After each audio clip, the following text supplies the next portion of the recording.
Menurut rencana, pihak kepolisian akan memanggil manajemen Gili Cat untuk dimintai keterangan pada hari ini.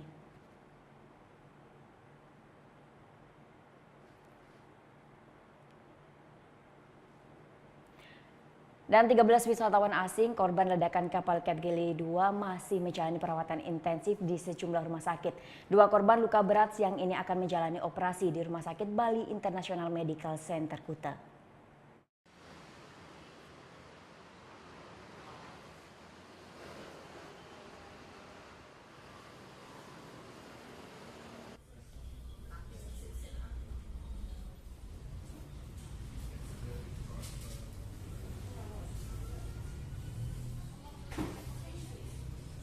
Wisatawan asing yang alami luka berat dirawat di 3 rumah sakit yakni Bali International Medical Center, BIMC Kuta, Bali Royal Hospital Denpasar, dan Kasih Ibu Denpasar.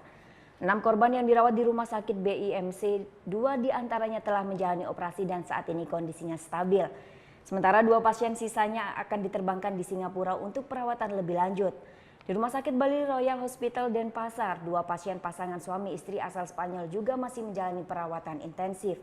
1 pasien terakhir korban luka berat yang dirawat di Rumah Sakit Kasih Ibu Denpasar juga dalam kondisi stabil. Sementara 4 korban luka ringan yang dirawat di Rumah Sakit Kasih Ibu dan 2 famili Husada Gianyar kini dalam tahap pemulihan.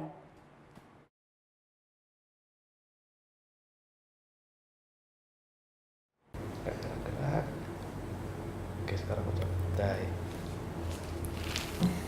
Udah selesai kan nontonnya? Nah, jadi jangan lupa buat like, komen, dan subscribe ya.